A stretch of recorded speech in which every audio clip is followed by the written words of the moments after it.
কোরআনের সাথে আমাদের সম্পৃক্ত হওয়া, ইসলামের পক্ষে থাকা, কোরআনকে ধারণ করা, এটা যে আমাদের প্রয়োজন, এটা আমরা স্বীকার করি কিনা? স্বীকার করি, স্বীকার করি আমরা কম বেশি। কিন্তু আমাদের কাউকে যদি জিজ্ঞাসা করা হয়, ভাই কোরআনের সাথে যে আমাদের সম্পৃক্ত হওয়ার দরকার, এটা কেন দরকার? একজন বলবে কোরআনের সাথে সম্পৃক্ত হলেও আমার রিজিক হয়, না হলেও আমার রিজিক হয়, অতএব রিজিকের সাথে তো আমার কোরআনের কোনো প্রয়োজনীয়তা দেখতে পাচ্ছি না আমার বাহ্য চোখে। বলবে কিনা ভাই? এরকম লোক আছে কিনা? এটা বলার উদ্দেশ্য প্রিয় ভাইরা, কোরআনুল কারীমের সাথে আমাদের সম্পৃক্ততার কেন প্রয়োজন, এটা আমরা হৃদয় থেকে যদি কোরআন দিয়ে অনুভব করি, তাহলে আমাদের লাইফ স্টাইল আলাদা হবে, আমাদের চলাফেরা আলাদা হবে। আর যদি কোরআনের সাথে সম্পৃক্ততা না বুঝি, তাহলে আমাদের চলাফেরা ভিন্ন রকম হবে। উদাহরণ দিব একটা, ভালো করে বোঝেন, খুব ঠান্ডা মাথায় বোঝেন। আল্লাহ কোরআনুল কারীমের মধ্যে বলছেন, আর রহমানু আল্লামাল কোরআন খলাকাল ইনসান আল্লামাহুল বায়ান। আল্লাহ বলছেন, ও দুনিয়ার মানুষ, আর রহমান, আল্লাহর পরিচয় দিলেন, আল্লাহ তিনি রহমান। আল্লাহ এরপরে বলছেন, আর রহমান ও আল্লামাল কোরআন, আমি মানুষকে কোরআন শিক্ষা দিলাম। এরপরে আল্লাহ বলছেন খলাকাল ইনসান। এরপরে রব্বুল আমিন বলছেন, আমি মানুষ সৃষ্টি করলাম। একটু মাথা খাটায় ঠান্ডা মাথায় চিন্তা করে দেখেন তো, আর রহমান তো ঠিক আছে, কিন্তু মানুষই যদি সৃষ্টি না হয়, আল্লাহ কেন আগে কোরআন শিক্ষা দিয়েছে এই কথা বললেন? মানুষই নাই, কিন্তু রব্বুল আমিন বলছেন আর রহমান আল্লামাল কোরআন। মুফাসসিরিনে কেরাম এই তিনটা আয়াতের উপরে গবেষণা করেছেন, হাদিসের আলোকে তারা নানান মতামত দিয়েছেন, 12টা মত এসেছে। আল্লাহ রাব্বুল আমিন আর রহমান বলার পরে কেন বললেন আল্লাহ রাব্বুল আমিন আল্লামাল কোরআন, তারা অন্যতম একটি ব্যাখ্যা দিয়েছেন। দুনিয়ার মানুষ ভালো করে বোঝো, যেই রহমান রব আল্লাহ রাব্বুল আমিন কোরআনকে মধ্যে সম্পৃক্ত করলেন, এরপরে আল্লাহ বললেন খলাকাল ইনসান। আল্লাহ বুঝাতে চান, মানুষ হিসাবে আমি যাকে স্বীকৃতি দিলাম, কোরআনের সাথে সম্পর্ক আছে যার, সেইটাই আমি আল্লাহর কাছে মানুষ। আর দুনিয়াতে হাত পা চোখ কান যাই থাকুক না কেন, যার সাথে কোরআনের সম্পর্ক নাই, দুনিয়ার মানুষ তাকে হিউম্যান বললেও আল্লাহর কাছে মানুষ হিসাবে তার কোনো দাম নাই। উদাহরণ কি ভালো করে বোঝেন। বাংলাদেশে একজন বিখ্যাত মহিলা ছিল, নাম আমি বলতে চাই না।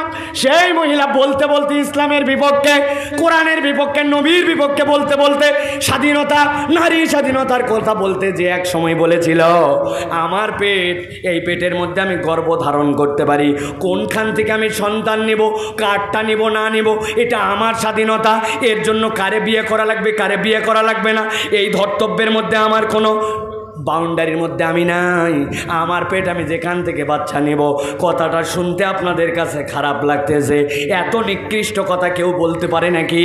পেট তার সন্তান যেখান থেকে নিতে পারে, কিন্তু একটু ঠান্ডা মাথায় চিন্তা করে দেখেন, আল্লাহ যে বলেন আর রহমান আল্লামাল কোরআন খলাকাল ইনসান, কোরআনের সাথে যার সম্পর্ক আছে, আল্লাহ বলছেন সেটাই হচ্ছে আমার কাছে মানুষ, আমি ওই মানুষকে সৃষ্টি করেছি। এখন এই মহিলার এই কথা বলা তো অস্বাভাবিক কিছু নয়। ওই মহিলা দেখতে মানুষের মতো হলেও তার সাথে আল্লাহর বিধান, কোরআনের কোনো সম্পর্ক নাই।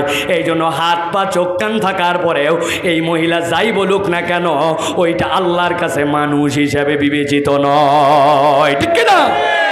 এই জন্য দেশের মধ্যে যত উল্টাপাল্টা কথা যখন কেউ বলে, আল্লাহর বিধানের বিপক্ষে কথা বলে, বুঝবেন সাথে সাথে আল্লাহ রাব্বুল আলামিন এই বান্দার জীবনের মধ্যে কোরআনের সম্পৃক্ততা দেন নাই। মুফাসসিররা আরেকটা অনন্য ব্যাখ্যা করছেন, আর রহমান মানে দয়াবান রহমান। তারা বলছেন আল্লাহর জাতের নাম আল্লাহ, কিন্তু আল্লাহর জাতের আরেকটা নাম হচ্ছে রহমান, উপরে রহমান। আর আল্লাহ রাব্বুল আলামিন 3 নম্বর আয়াতের মধ্যে বলেছেন খলাকাল ইনসান, নিচে মানুষ, আর মধ্যে কোরআন আল্লাহ রেখেছেন। আল্লাহর সাথে বান্দার যে সম্পর্ক, ওইটা কোরআন দিয়ে সম্পর্ক। কোরআনের সাথে যুক্ত হয়ে আল্লাহ বান্দার কাছে যায়। এই সম্পর্ক যদি কেউ করতে চায় আল্লাহর সাথে, কোরআন ছাড়া তার কোনো বিকল্প মাধ্যম নাই। সুবহানাল্লাহ। লা শারীকা লা وأشهد أن سيدنا وحبيبنا وطبيب قلوبنا محمد الذي أرسله بالحق بشيرا ونذيرا وداعيا إلى الله بإذنه وسراجا منيرا فقد قال الله سبحانه وتعالى في كلامه المجيد وفي فرقان الحميد أعوذ بالله من الشيطان الرجيم بسم الله الرحمن الرحيم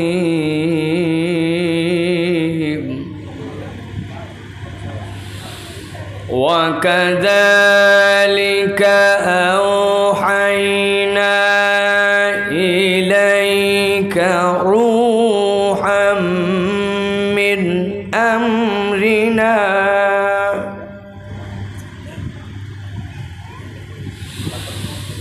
ما كنت تدري ما الكتاب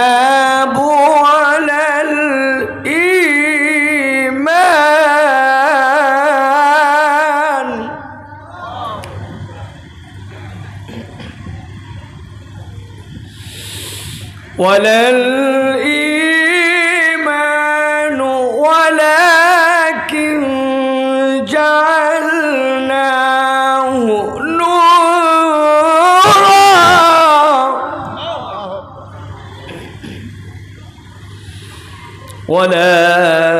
ولكن جعلناه نورا نهدي به من نشاء ولكن جعلناه نورا نهدي به من نشاء من عبادنا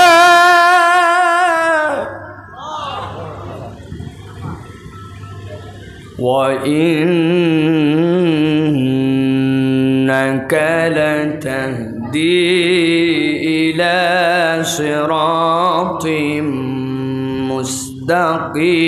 مستقيم وقال الله سبحانه وتعالى آمرا ومخبرا إن الله وملائكته يصلون على النبي يا أيها الذين آمنوا صلوا عليه وسلموا تسليما اللهم صل على محمد وعلى آل محمد كما صليت على إبراهيم وعلى آل إبراهيم إنك حميد مجيد اللهم بارك على محمد وعلى آل محمد كما باركت على إبراهيم وعلى آل إبراهيم إنك حميد مجيد الحمد لله দয়াময় মেহেরবান মাহবুদ আল্লাহ রাব্বুল আলামিনের কাছে শুকরগুজার হচ্ছি যে আল্লাহ রাব্বুল আমিন আজকে আমাদেরকে আফিয়া খাতুন জামে মসজিদ ও এলাকাবাসীর উদ্যোগে আজকের এই 2 দিনব্যাপী তাফসিরুল কোরআন মাহফিলের আজকের এই সমাপনী অধিবেশনে আমাদেরকে আল্লাহ রাব্বুল আলামিনের কোরআনুল কারীম থেকে কিছু শোনার জন্য আসার বসার তৌফিক যোগ্যতা সুস্থতা মন মানসিকতা পরিবেশ পরিস্থিতি দান করেছেন সে রব্বুল আলামিনের কাছে আমরা সর্বাগ্রে কৃতজ্ঞ হচ্ছি আল্লাহ রাব্বুল আলামিনের শেখানো বাক্যে আমরা কৃতজ্ঞতা আদায় করছি সকলে পড়ছি আলহামদুলিল্লাহ আজকের এই মোবারক মজলিসের সম্মানিত অতিথিবৃন্দ বিশেষ করে মোহাম্মদ লিটন মিয়া মোহাম্মদ ইমদাদুর রহমান চৌধুরী সাহেব আলহাজ নাসির মাস্টার সাহেব, মোহাম্মদ বাদশাহ মীর সাহেব, এবং আজকে যিনি আপনাদের এই মোবারক মজলিসের সভাপতিত্ব করতেছেন সৈয়দ মোহাম্মদ আব্দুল আজিজ সাহেব, আজকে আমাদের মাঝে কিছুক্ষণ পূর্বেই তেলাওয়াত করে আমাদেরকে মুগ্ধ করেছেন আমাদের প্রিয় ভাই, বাংলাদেশের অন্যতম শ্রেষ্ঠ একজন কারি। আমাদের তার তেলাওয়াতে আমরা অনেক আপ্লুত হয়েছি। কথা বলেছেন কিছুক্ষণ পূর্বে আপনাদের মাঝে হযরতুল্লাহ মাওলানা মুফতি জুবাইর হোসেন সাহেব, আলহাজ মাওলানা মুফতি ওসমান গনি সাহেব। আরও কথা বলেছেন, বিশেষ করে এই মাহফিলে আমি যার ভালোবাসায় এসে থাকি, আমাদের পাশে বসে আছেন আমাদের সৌদি প্রবাসী, এই মসজিদ এবং এলাকার শুভাকাঙ্ক্ষী আমাদের প্রিয় ভাই হযরত মাওলানা রফিকুল ইসলাম সাহেব। সত্যি কথা বলতে ওনার ঐকান্তিক ভালোবাসা, বারবার যোগাযোগ, এইগুলির কারণে আপনাদের এই মাহফিলে আমাকে আসতে হয়। উনি দিন ইসলাম এবং এই দিনের এই দাওয়াত, এই মাহফিলে এইগুলো যেন হয়, এটা উনি চান। এবং আপনারা স্বীকার করেন বা না করেন, এই বাস্তবতাই সত্য কথা। বাংলাদেশের আপামর জনসাধারণের মাঝে এখন পর্যন্ত যতটুকু ইসলাম আছে, যতটুকু মানুষ দিন পছন্দ করে, যতটুকু মানুষ এখন পর্যন্ত চুরি চামারি রাহাজানি বদমাইশি দুষ্টামি এইগুলার থেকে বেঁচে থাকে, যুবকরা এখন পর্যন্ত মুরব্বীদেরকে যতটুকু সম্মান করে, বাপ মায়ের কথা যতটুকু শোনে, এইগুলার অন্যতম একটি অবদান আমাদের এই সকল উন্মুক্ত মাহফিলে শ্রোতামণ্ডলী যারা আসে তারা কথা শোনে এবং দিন পালনের চেষ্টা করে। কথা ঠিক কিনা? প্রিয় ভাইয়েরা, কথা ঠিক বেঠিক, আমাদের কথায় ঠিক বা বেঠিকই কিচ্ছু যায় আসে না, বরং কিছু যুক্তি যদি আপনাদের সামনে উপস্থাপন করা হয়, তাহলে আপনারা যদি ওই যুক্তির আলোকে বলেন ঠিক, তাহলে বুঝবো কথা ঠিক। আপনাদের এলাকায় এবং বাংলাদেশে বিভিন্ন জায়গায় কনসার্ট হয়, বিরাট বিকট শব্দে গান বাজনা হই হুল্লোর আয়োজন হয়, হয় কিনা ভাই? যাত্রা নামে বিভিন্ন জায়গাতে নগ্ন বাজে এবং বিভিন্ন ধরনের সিনেমা জগতের অশ্লীল অসভ্য মানুষজনকে নিয়ে আসে নাচানো হয়, কোদানো হয়। এই সকল প্রোগ্রাম বিভিন্ন জায়গায় বিভিন্ন উপলক্ষে হয় কিনা? প্রিয় ভাইয়েরা, আমি আপনাদের কাছে জিজ্ঞাসা করি, আপনাদের নারায়ণগঞ্জের এরকম একটা যুবক, একটা তরুণ আপনি আমার কাছে নিয়ে আসবেন, আমি তাকে কমসে কম 5,000 টাকা পুরস্কৃত করব যে ওই যুবক, ওই তরুণ কনসার্টের প্রোগ্রামে গেছিল, গান বাজনার প্রোগ্রামে গেছিল, গান বাজনার প্রোগ্রাম থেকে বাড়িতে ফেরত আসছে, আসার পরে ওই ছেলের এমন পরিবর্তন, ও মানুষের সাথে সুন্দর করে কথা বলে, বাপ মা যা বলে তাই শোনে। এলাকায় আগে বলতে এটা বদমাইশ ছিল, কিন্তু ওই কনসার্ট থেকে আসার পরে সে একটা ভালো মানুষের রূপান্তর হয়েছে। এরকম কোনো নজির কনসার্ট ফেরত কোনো যুবকের জীবনে হয়েছে? কথা বলেন, কিন্তু হয়েছে? সিনেমা বাজে কাজ যাত্রাপালা এগুলাই গেছে, যাওয়ার পরে আসার পরের থেকে বাপ মায়ের সাথে এতই সুব্যবহার করে, বাপ মায়ের সাথে সুন্দর করে কথা বলে, বাপ মা খুশি। এই জন্য বলছে, বাবা যা টাকা খরচ হোক, আমার জেলায় যাত্রা না হলেও যেখানে যাত্রা হবে সেখানেই তোকে পাঠাবো, কেননা যাত্রার থেকে আসার পরে তোর আখলাক চরিত্র স্বভাব সব পরিবর্তন হয়ে তুই ফেরেশতার মতো হয়ে গেছিস। জীবনে এরকম হয়েছে? বরং যেইগুলো বিড়ি খায় না, যেইগুলা দুনিয়াতে কোনোদিন সিগারেটের আশপাশে যায় নাই, ওগুলাও যখন এই সকল গান বাজনার প্রোগ্রামে যায়, অর্ধেক গান বাজনার পরে ঢিষ্টি ঢিষ্টির তালে গা খেসাতে খেসাতে একজন বলছে, ভালো করে তুই ড্যান্স দিতে পারছিস না, দম পাচ্ছিস না। বলে, দম কেমনে পাওয়া যাবে? বলছে, এই যে 2 টান মার, দেখ দম আসবে। আগে বিড়িখোর ছিল না, এইগুলা প্রোগ্রামে যে আরো বিড়িখোর হয়েছে, ঠিক কিনা?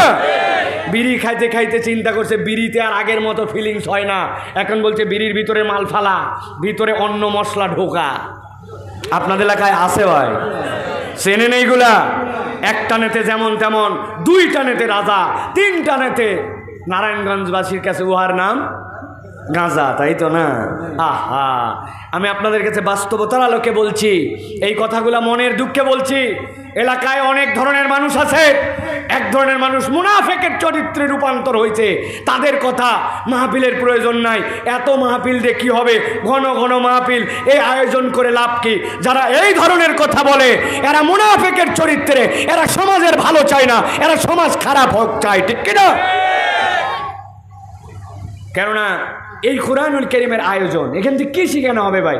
এখান থেকে কোনো রাজনৈতিক পাঠ দেওয়া হবে না, কোনো হিংসি না, কোনো দলাদলি নয়, বরং এই যুবকরা যেন ভালো পথে আসে, এই মানুষগুলো যেন নামাজি হয়, এই মানুষগুলো যেন দিনের উপরে চলে, এই উদ্বুদ্ধ করার জন্য এই মাহফিল, ঠিক কি না? তাহলে আপনারাই বলেন এগুলো মাহফিলের প্রয়োজন আছে না নাই? জোরে বলবেন আছে না নাই? বুঝে বলবেন। আল্লাহ রাব্বুল আলামিন আমাদেরকে আল্লাহ রাব্বুল আলামিনের কোরআনের সাথে থাকার তৌফিক দান করুক, বলেন আল্লাহুম্মা আমিন। কেন দরকার এই মাহফিলের? কি দরকার এই মাহফিলের? আল্লাহ রাব্বুল আলামিন কোরআনুল কারীমের মধ্যে এ বিষয়ে চমৎকার কথা বলেছেন। আল্লাহ রাব্বুল আলামিন বলছেন, গভীর মনোযোগে খেয়াল করেন। আল্লাহ রাব্বুল আলামিন বলছেন, নবীজি আপনি আপনার উম্মতের কাছে কিয়ামত পর্যন্ত এই বার্তা দিয়ে রাখেন। কি বার্তা? আল্লাহ রাব্বুল আলামিন বলছেন, ইয়া আইয়ুহান নাস قد جاءتكم موعظة من ربكم وشفاء لما في الصدور وهدى ورحمة للمؤمنين। আল্লাহ রাব্বুল আলামিন বলছেন, ও দুনিয়ার মানুষ ভালো করে বোঝো। দুনিয়ার মানুষ আল্লাহ ইমানদার বলেন নাই, আল্লাহ বলছেন দুনিয়ার মানুষ ভালো করে বোঝো। কদ জাআতকুম মাউইযাতুম মির রাব্বিকুম, আল্লাহর পক্ষ থেকে তোমাদের কাছে একটা মাউইজা এসেছে, আল্লাহর পক্ষ থেকে তোমাদের কাছে একটা ওয়াজ এসেছে। এই ওয়াজটা তোমাদেরকে কি কাজ দেবে জানো নাকি? আল্লাহ বলছেন এইটা তোমাদের অন্তরের জন্য ডাক্তারি, শিফাউল লিমা ফিস সুদূর। যেই অন্তরগুলা পচে গেছে, যেই অন্তরগুলা মরে গেছে, উপরে উপরে মানুষ রূপ নিয়ে ঘোরে, কিন্তু অন্তরটার মধ্যে আর মানবতা বেঁচে নাই। অন্তরটা আল্লাহদ্রোহী হতে হতে জাহান্নামের দিকে চলে গেছে। আল্লাহ বলছেন এই কোরআন ওই অন্তরগুলাকে জান্নাতের রাস্তা ধরায় দিবে। আর আল্লাহ বলছেন ওয়াশিফা, এটা হচ্ছে তোমাদের জন্য আল্লাহর পক্ষ থেকে একটা, আল্লাহর পক্ষ থেকে নিরাময়। এই কোরআন তোমার জন্য নিরাময়, এই কোরআন তোমার জন্য হেদায়েত। আল্লাহ রাব্বুল আলামিন বলছেন সাথে সাথে এই কোরআন তোমাদের জন্য কি জানো নাকি? রব্বুল আমিন বলছেন ও হুদা ওয়া রাহমাতুল লিল মুমিনিন। ও বান্দা জেনে রাখো এই কোরআন তোমার জন্য আলো। দুনিয়ায় এমন কতগুলো আলো আছে, সেই আলোগুলা পরনির্ভরশীল। আমি দারুস সালামের যেই অঞ্চলে বসবাস করি ঢাকায়, গতকালকে রাত্রি 11টা থেকে আজকে দুপুর 4টা পর্যন্ত কারেন্ট ছিল না। 15-16 ঘন্টা কারেন্ট নাই। আমাদের বাথরুমের পানি পর্যন্ত কিনে নিয়ে আসতে হয়েছে, কিনে নিয়ে আসার পরে ব্যবহার করতে হয়েছে। কারেন্ট নাই মানে আপনার আলো নাই, আলো নাই মানে আপনার দুনিয়া অন্ধকার। তার মানে আপনার ঘরে বাতি আছে, আপনার ঘরে লাইট আছে, আপনার ঘরে টিউব আছে, কিন্তু ওইটা জ্বলানোর জন্য অপরের কাছে আপনার ধর্ণা দেওয়া লাগে। আপনি পরনির্ভরশীল, কোথাও থেকে পাওয়ার আসলে আপনি লাইট জ্বলান, আর পাওয়ার না আসলে আপনি লাইট জ্বলান না। আল্লাহ বলছেন আমি তোমার সাথে এমন একটা পাওয়ার ঢুকাই দিতে চাই যেইটা জ্বালানোর জন্য অন্য কারো সহযোগিতা লাগবে না। আল্লাহ বলছেন এই পাওয়ারটার নাম হচ্ছে কোরআন। যেই ব্যক্তির অন্তরের মধ্যে কোরআন থাকবে, আল্লাহ ওই অন্তরটাকে সদা আলোকিত রাখবে। মাঝে মাঝে আমি উদাহরণ দেই, মুরব্বী যারা আছেন তারা বুঝবেন। এখন যেরকম আধুনিক সিস্টেমে বিদ্যুৎ এসেছে, আপনার বাড়িতে এখন একটা মেন সুইচ আছে, মেন সুইচগুলো অটোমেটিক হয়ে গেছে। এখন বাড়ির মধ্যে যদি কোথাও আপনার শর্ট সার্কিট হয়, একা একাই আপনার মেন সুইচ পড়ে যায়, ঠিক কি না? কিন্তু আগে এই সিস্টেম ছিল না। আগে ছিল আপনার বাড়িতে এত বড় বড় 2টা কাট আউট লাগানো থাকতো, দেখছেন আপনারা? সুন্দর করে সিরামিকের কাট আউট। বাড়ির সবচেয়ে উঁচু জায়গা, যেই জায়গাতে কেউ হাতে পায় না, ওই জায়গাতে কাট আউট থাকতো। আশপাশের সব বাড়িতে বিদ্যুৎ আছে, হঠাৎ করে দেখেন আপনার বাড়িতে বিদ্যুৎ নাই, সাথে সাথে আগে খবর নিচে দেখতো কাট আউট পড়ে গেছে কিনা, ঠিক কিনা?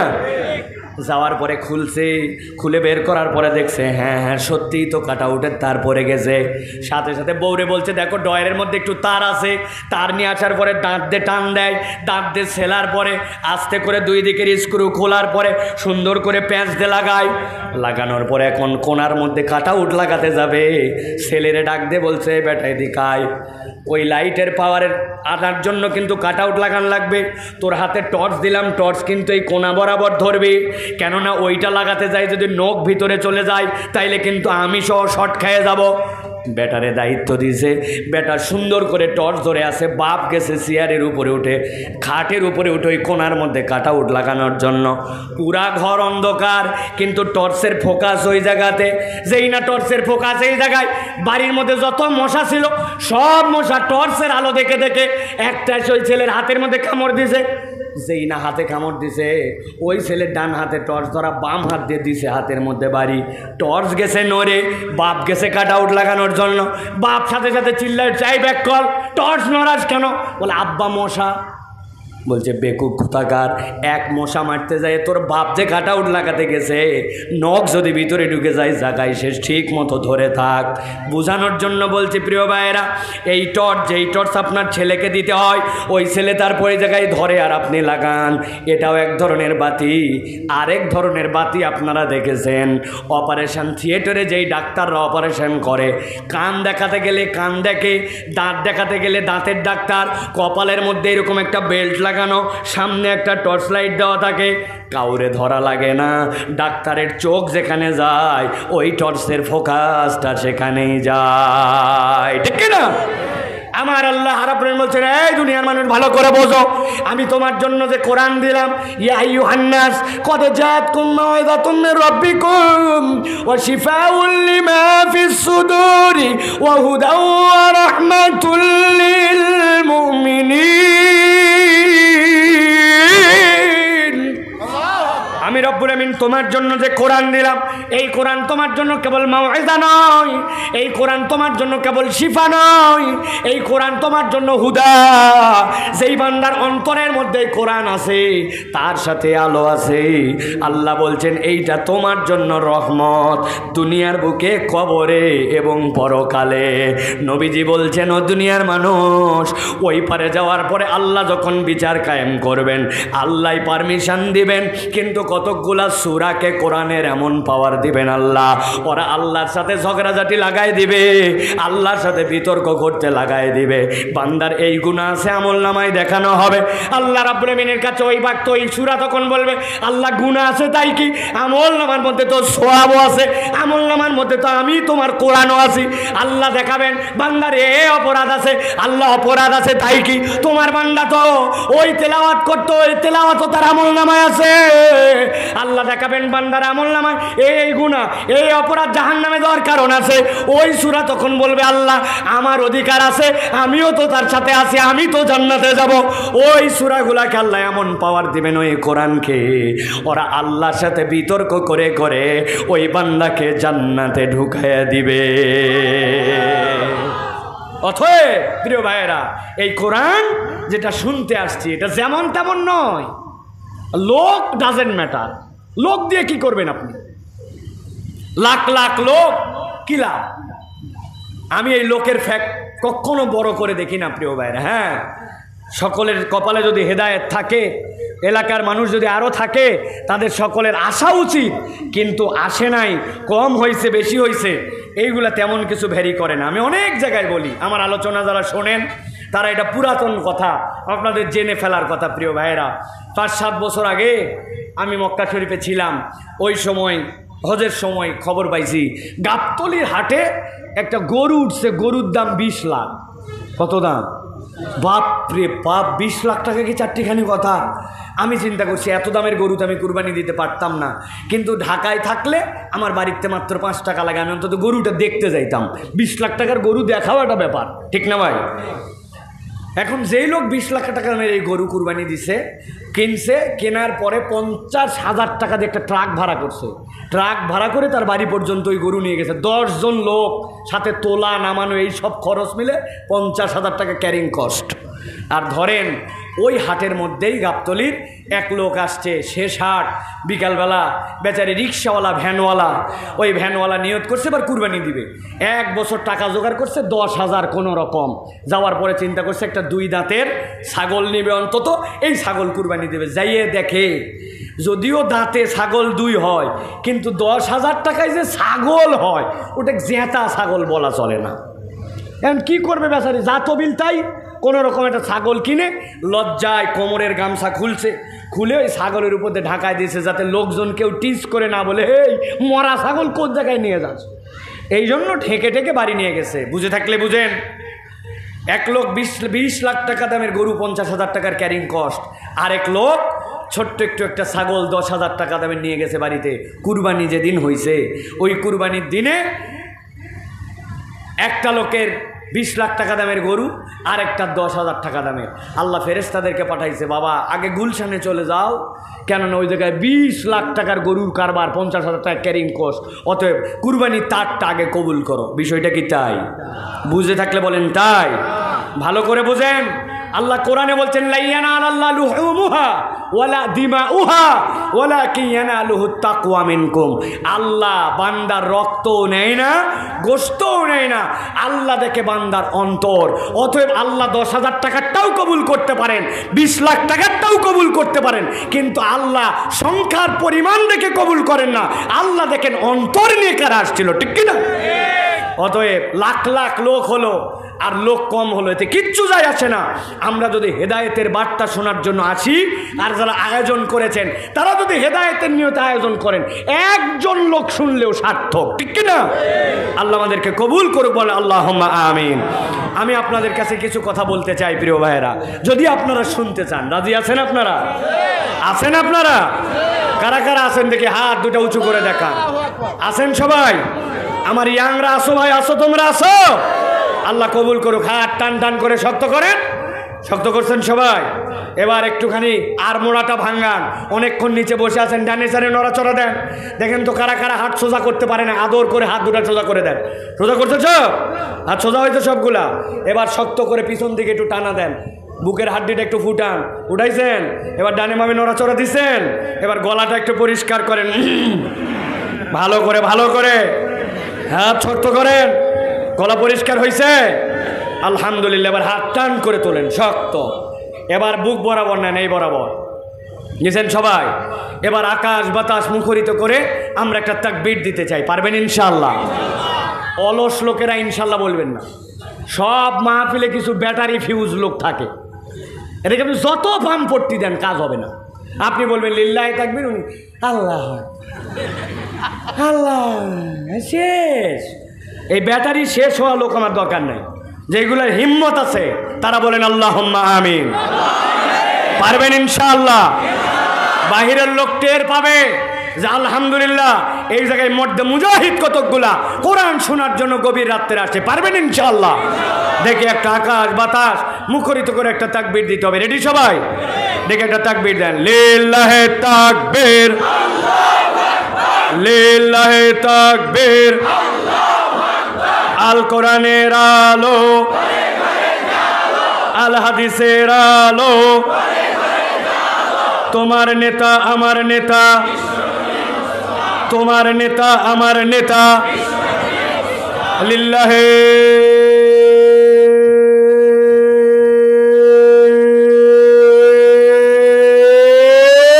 তাকবীর। আলহামদুলিল্লাহ, আলহামদুলিল্লাহ বলেন। শয়তান আছে আর? কতগুলার মনের মধ্যে একটু কেবল ঢুকাইছিল, থাক চলে যায় নাকি, ভাল লাগতেছে না, এখন দেখবেন আবার চাঙ্গা, ঠিক কিনা?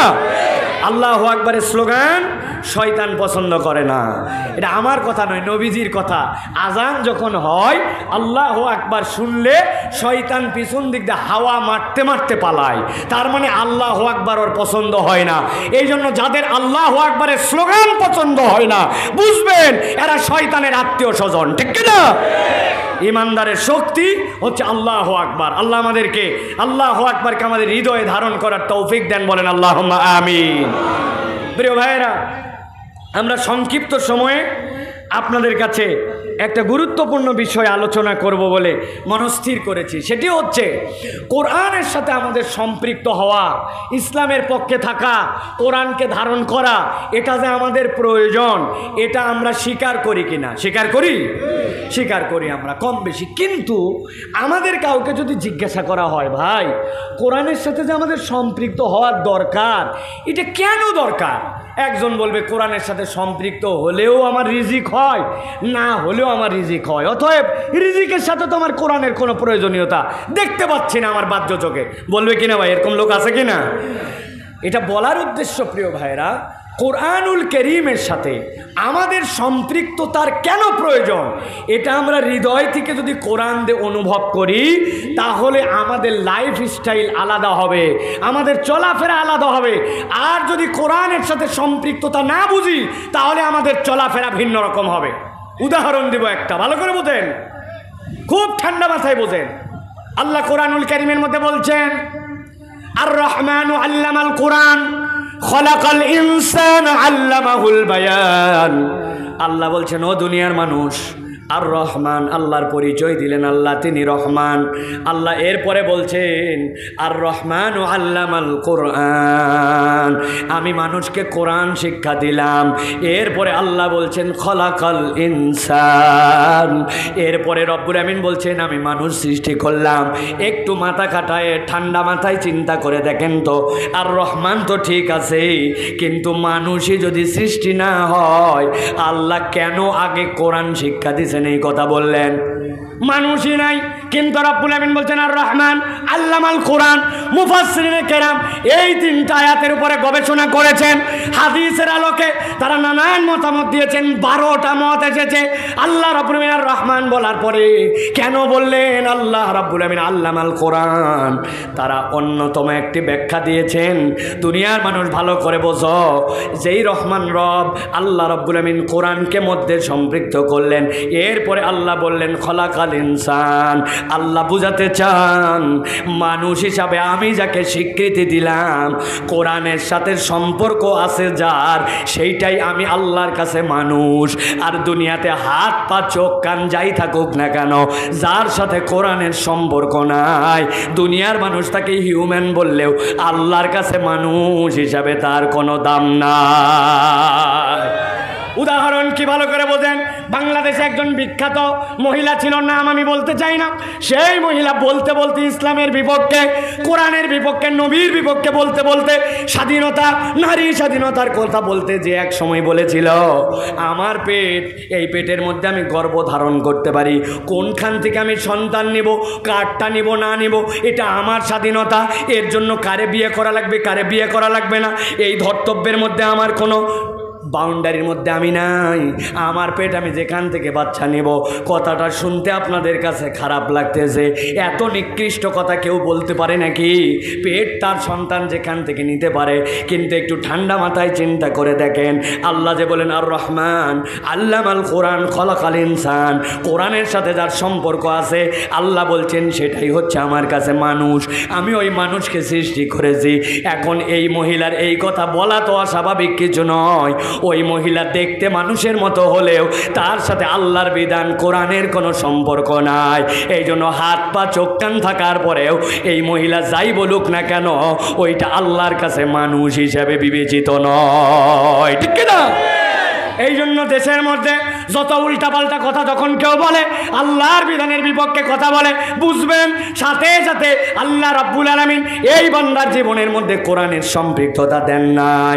মুফাসসিররা আরেকটা অনন্য ব্যাখ্যা করছেন, আর রহমান মানে দয়াবান রহমান। তারা বলছেন আল্লাহর জাতের নাম আল্লাহ, কিন্তু আল্লাহর জাতের আরেকটা নাম হচ্ছে রহমান, উপরে রহমান। আর আল্লাহ রাব্বুল আলামিন 3 নম্বর আয়াতের মধ্যে বলেছেন খলাকাল ইনসান, নিচে মানুষ, আর মধ্যে কোরআন আল্লাহ রেখেছেন। আল্লাহর সাথে বান্দার যে সম্পর্ক ওইটা কোরআন দিয়ে সম্পর্ক, কোরআনের সাথে যুক্ত হয়ে আল্লাহ বান্দার কাছে যায়। এই সম্পর্ক যদি কেউ করতে চায় আল্লাহর সাথে, কোরআন ছাড়া তার কোনো বিকল্প মাধ্যম নাই। সুবহানাল্লাহ। এই জন্য আল্লাহ রাব্বুল আলামিন দুনিয়ার মানুষকে বুঝাতে চান, ও দুনিয়ার মানুষ, এই কোরআনের সাথে তোমার সম্পৃক্ততার প্রয়োজন আছে।